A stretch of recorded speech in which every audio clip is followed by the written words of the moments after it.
Hi, I'm Femi OK. Today on the stream, the economic crisis in Lebanon. Let me show you what that looks like.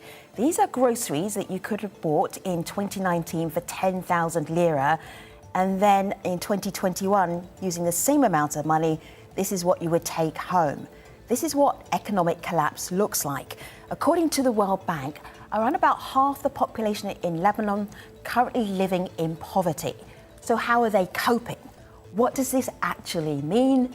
And also, what are their leaders doing to help them? That is our show today, in a nutshell. You can be part of the conversation by jumping in YouTube and being part of our comments section. Thank you for being part of today's show.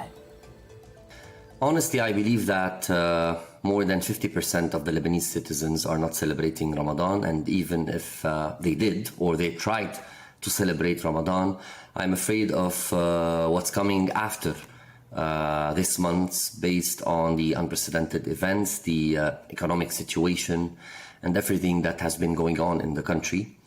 What Lebanon needs, well, basically, we needed the international support to have a better country and reforms and real change.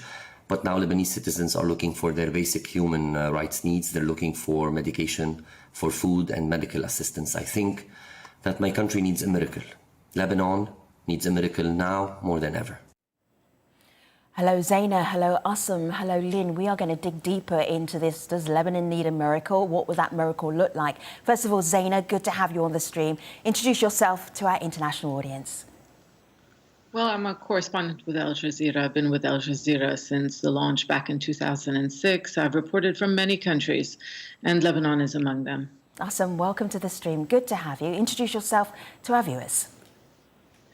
I'm the General Supervisor of Lebanon Crisis Response Plan and advisor to the Ministry of Social Affairs for Social Protection and Development. Thank you for joining us on the stream. And hello, Lynn. Welcome to the stream. Tell everybody who you are and what you do. I'm the communication manager of an NGO called Soared for Development Aid.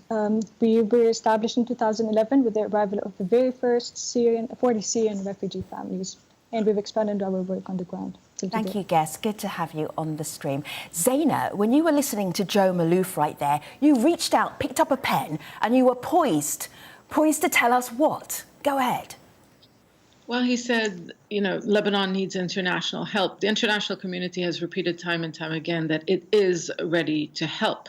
But what they want to see is that the political class, which really has been responsible for running the economy into the ground, mismanagement and corruption for so many years, there needs to be a new leadership, a leadership that is ready to carry out reforms and fight corruption.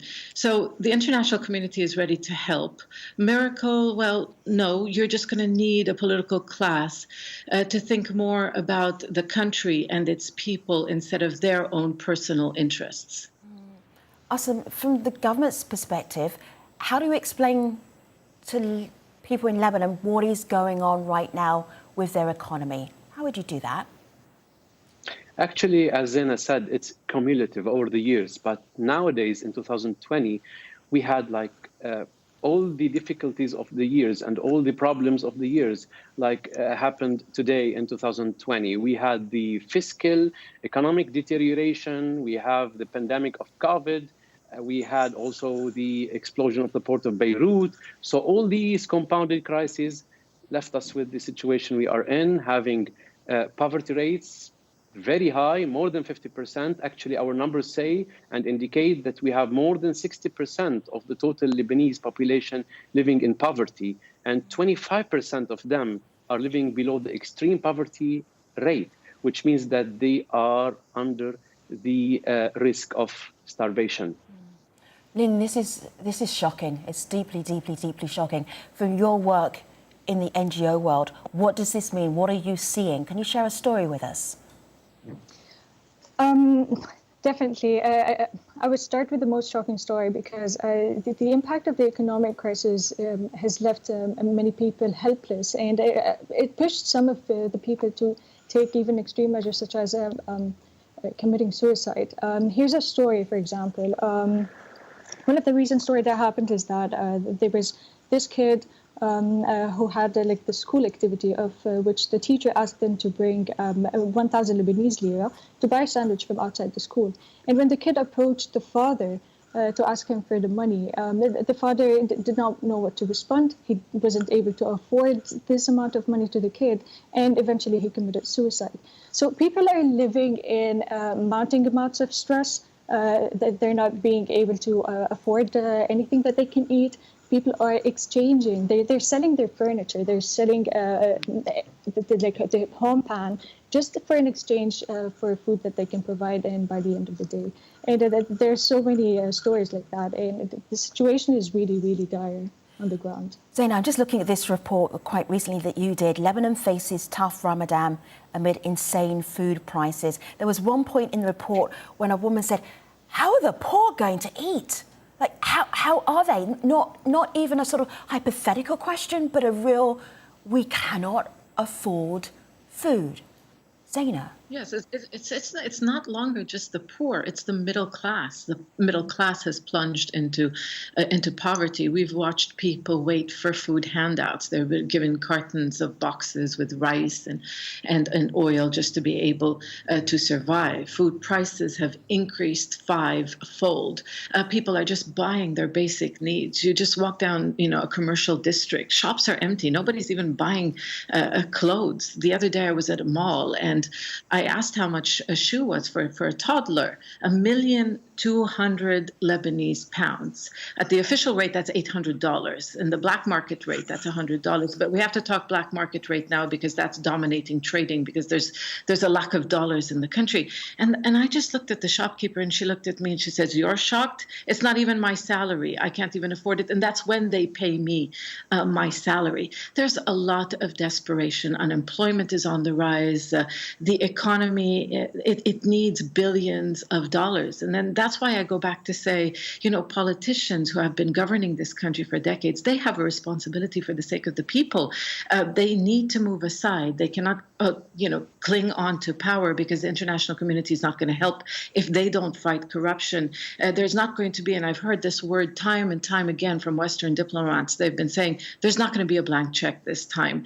They need to take action. So there are many stories like this shopkeeper who she just looks at others and say, okay, you're buying that shoe for your toddler. It's not even my salary.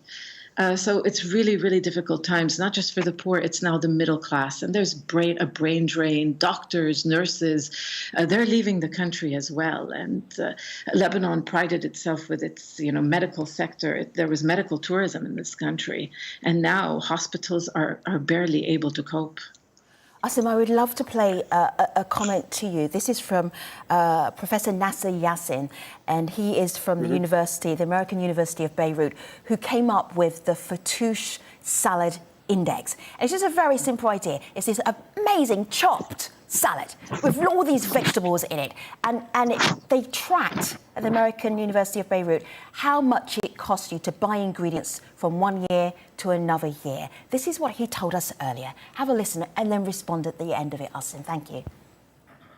At the beginning of the month of Ramadan, we wanted to see how inflation is going to affect the lives of people in Lebanon. So we looked at the index of Fatouche index, which traces the prices of the main ingredients, basic ingredients in this salad. And we discovered that actually it increased 210% from 2020 to 21. When we looked into what could cost a standard or basic iftar for a family of 5, including fatouche, rice, soup, and other basic items, we actually realized that it will cost the family something like twice or more than the minimum wage. Food security in the country is real, it's challenging, and we might actually see even more challenging times in the coming weeks and months. Challenging has got to be an understatement. Yes, go ahead. My comment is that, yes, I understand, and he's totally right. The devaluation of the Lebanese pound made the prices get very high. And also, let's not forget the merchants' monopoly over the basic ingredients and basic food. So, it's something catastrophic. And I don't want to be catastrophic. At least we are presenting the problem, and at the end of the stream, I want to provide people with hope. But at the Ministry of Social Affairs, we did three things. First of all, we have a national poverty targeting program that targets the people or the families that are below the extreme poverty line. So we are providing now with e-card food voucher for about 50,000 families, okay, and we are negotiating with the World Bank a loan for a program called ESSN, the Emergency Social Safety Net Program, so that I don't say so much abbreviations. And this new program will allow us to scale up the benefits to 160,000 families additional to the 50,000. So in general, we will reach 210,000 families. Also, we are preparing now to launch a compensation scheme program for the removal of subsidies, because this price of the fattoush that Nasser presented is because the goods or the ingredients of the fattoush are not provided in a subsidy price. So it's in the market rate price. So when we provide the people with a card that allows them to buy these basic food and services, then we will help them mitigate these rising problems and provide and guarantee their food security. We are planning now to target 750,000 Lebanese families by June. Okay, so that's a very huge challenge. It's the biggest logistical operation in the history of Lebanon. I know it's very difficult. We will have so many problems, challenges, and grievances as well, but we have to move forward in order to provide the poor with all the support. And let's not forget the Syrian displaced, because also 9 out of 10 Syrian displaced in Lebanon are under the extreme poverty line. Imagine this number. So Lebanon basically nowadays is a country resided by vulnerable communities from all nationalities, unfortunately. So in LCRP, we, in partnership with UNHCR, UNDP, WFP, UNICEF, and other UN agencies, we are providing also a social safety net. Awesome. Let me just ask Lynn. Lynn, is that enough? Okay. No, I don't think that this is enough. What is happening now is just a temporary solution, but it's not a permanent solution, because it's just more of a morphine shot. You provide people with subsidies, you help them purchase the items with a less price, but then what? Then what's going to be happen next? So I think we should be addressing the problem as serious as we can. And for example, the food, even with the subsidies, actually, I don't know if you heard about it, Asim, but the prices are going up. The price of the bread loaf is going up by 3 times. And the families, the iftar family, the iftar meal that the host just talked about was also calculated with the subsidies food. So I don't think, no, it's not the solution. And it won't help solve the economic problem. We need to tackle the problem more seriously. Allow me to say, Lynn, that you are right in a way or another, but now we are amid the storm. So we have to provide the people with the tools to mitigate and be resilient in order to bear the storm, so that they rise again after the storm passes away. So we have to do this now, and at the same time, in parallel to all this, work on a parallel programs in order to provide us with an exit plan out of the poverty. It's not that we are providing cards and that's it. It's wrong. We have to have an exit plan that provides us with the tools in order to get out of poverty. So in our perspective, we hear your exit plan. Let me bring you somebody from in the heart of the storm. This is Issa Ahmed, and he was talking about what he's been doing recently in Lebanon. Have a listen. I just travelled back from Lebanon last week, where we went to visit Syrian refugee camps. We were distributing food packs, fresh meat, fresh bread to these refugees, and we also asked them how they're coping in Ramadan this year. And what a lot of them said was it's a struggle for them, especially because they don't have an income. A lot of these Syrian refugees don't have an income, so they struggle and they rely solely on charity aid. And as you can imagine, due to the current economic crisis, that's not helping any of them either. Zaina, there's so many layers of challenges that Lebanon has right now, including the lifting of food subsidies, including COVID. The list goes on and on and on. Multiple crises. How do you even communicate that, and how are even Lebanese people living through that?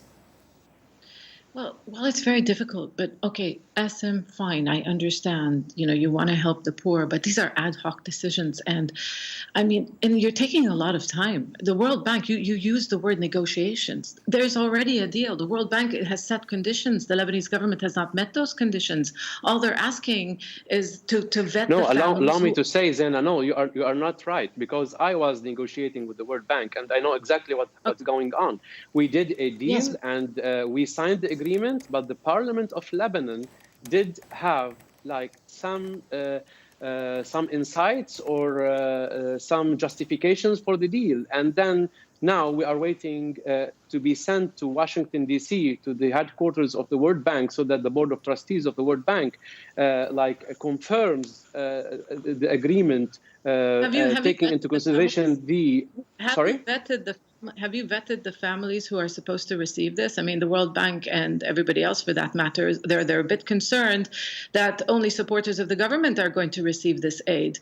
They need these, I'm not going to get that's not true, debate, because we have done a PMT testing questionnaire in collaboration with the World Bank, WFP, and others as well. So we have 50 questions. We will do household visit, and all this is monitored. We did M&E. We had grievance for the first time in history of Lebanon. So we have to give credit when we work properly, and we have to criticize when we don't. So let us be clear. We did M&E, grievance, and for the first time in the history of Lebanon, technical audit. So we have to say that we abided by all the standards of the international community. Zaina, but the Parliament of Lebanon had some suggestions. I have a lot of people on YouTube who want to talk to all three of you. So I'm going to ask you briefly to respond to some of the comments that you have inspired right now. Lynn, let me start with you. This is from Lost My Password. How is Lebanon coping after the blast, the Beirut blast? This is for Lynn. Yeah, it's not coping. Honestly, Lebanon, I'm going to talk first from an NGO perspective, because the blast was a very changing point in the plans that we're doing. We changed our interventions. So here's the thing. All the progress that we've done throughout the last 9 years are just being shattered after the blast, because after we reached a point where 80% of our work is only focused on education, protection, and livelihood, now we're back to point zero, where we have to focus our activities on providing the basic needs for the people. We need to provide them with the cash assistance. We need to provide them with the shelter. So basically, we're now on a survival mode. Everyone is lacking everything. People do not care about education anymore. They do not care about the issues of gender-based violence. It feels like all the effort is gone. And this is paving the way for really alarming social problems. So, for example, child labor is on the rise again.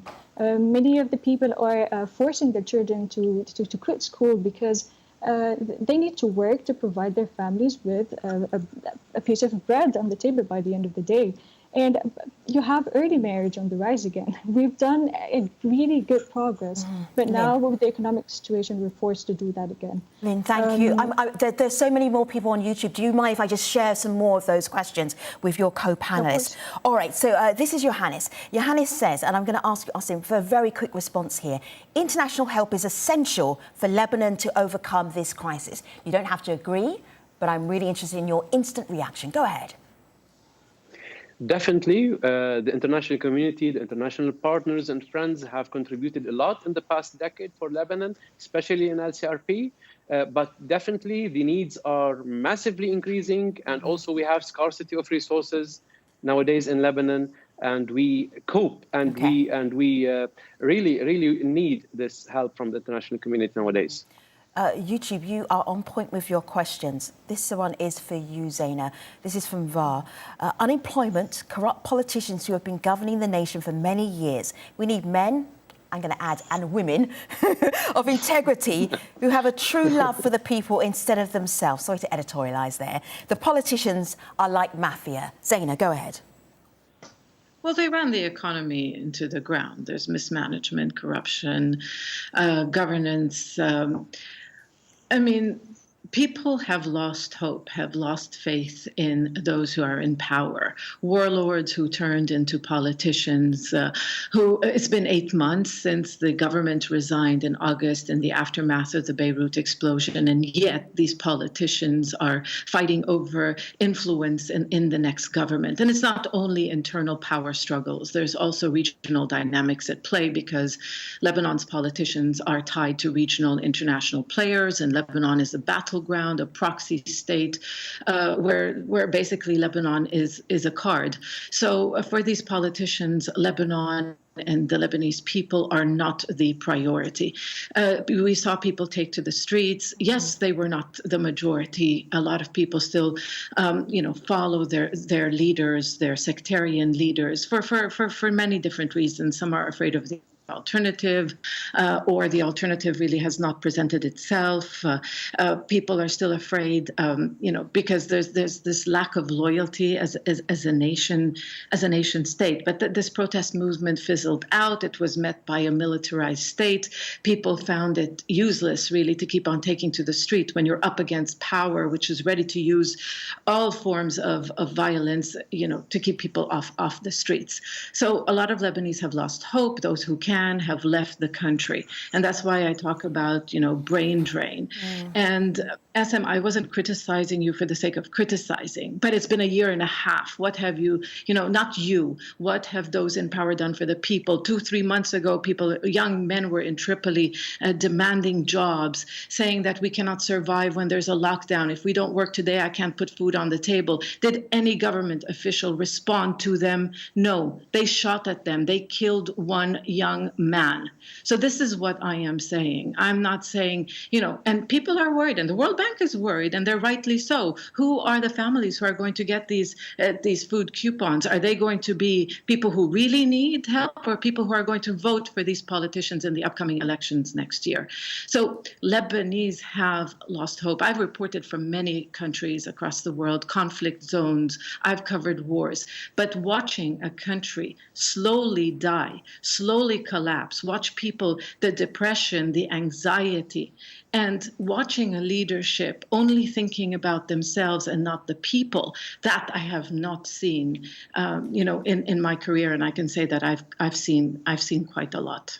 Awesome. I appreciate you agree with you, coming. I appreciate you coming in and sitting in the hot seat, basically, on the stream, and talking to not just our stream audience, our Jazeera audience, and also to obviously people in Lebanon. There's one more comment I want to share with you, and then come off the back of that, and that will wrap up our show. Have a listen.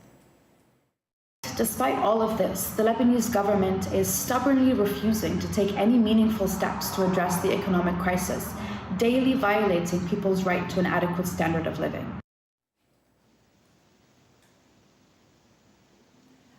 How do you want to wrap up our conversation? Go ahead.